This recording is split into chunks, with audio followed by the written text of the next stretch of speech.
Chaque année, le monde entier célèbre la Journée internationale de la personne vivante avec handicap.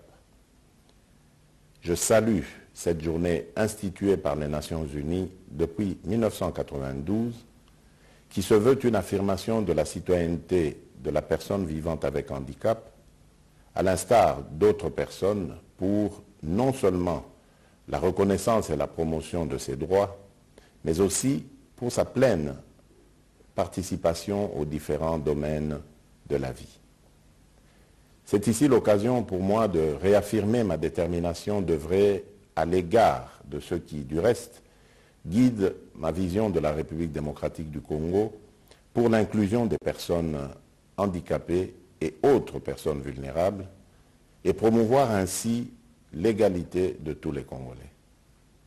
Il va donc de soi que j'attache une attention toute particulière aux personnes vivantes avec handicap qui doivent se sentir capables d'œuvrer pour leur propre épanouissement, comme les autres citoyens, pour le développement de notre pays. C'est ce que j'appelle égalité des chances. C'est pourquoi la création au sein du gouvernement national du ministère délégué chargé des personnes vivantes avec handicap et autres personnes vulnérables est un pas vers la concrétisation de cette vision. Je m'engage du reste à multiplier les mesures dont je suivrai personnellement l'évolution pour que ces personnes soient prises en compte dans les secteurs de la vie nationale. Mesdames et messieurs, chers compatriotes, le thème choisi pour la Journée internationale des personnes vivantes avec handicap cette année 2019 par les Nations Unies est promouvoir la participation des personnes handicapées et leurs dirigeants, agir pour le programme de développement 2030. Ce thème est une interpellation pour les États du monde à intégrer la donne handicap dans tous les programmes visant le développement durable.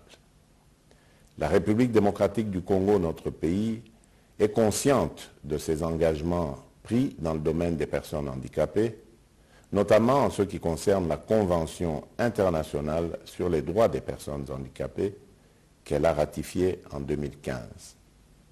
Pour ce faire, nous prenons la pleine détermination d'œuvrer pour la réalisation de ces engagements. C'est ainsi que j'appelle toutes les institutions du pays à travailler pour la création d'une société inclusive où la reconnaissance et la promotion du droit à la différence seront une réalité dans tous les secteurs, à savoir l'éducation, la santé, le sport, la culture, l'environnement, la sécurité, l'économie nationale et autres. Je mettrai un accent particulier sur la situation des femmes et des enfants handicapés qui nécessitent une double attention du fait de leur marginalisation. Ils peuvent compter sur ma détermination.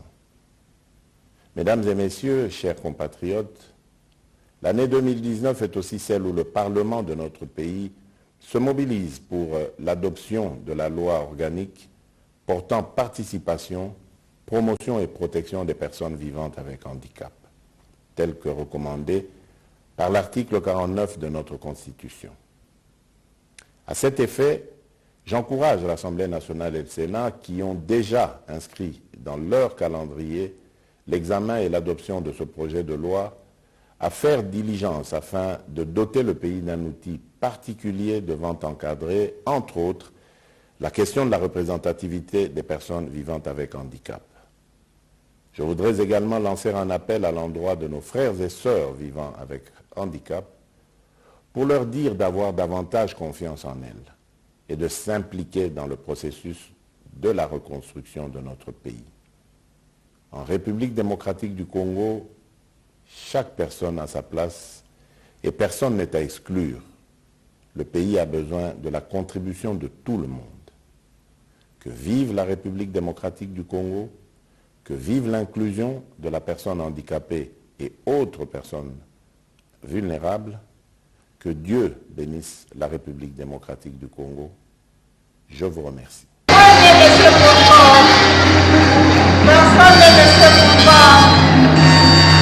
Personne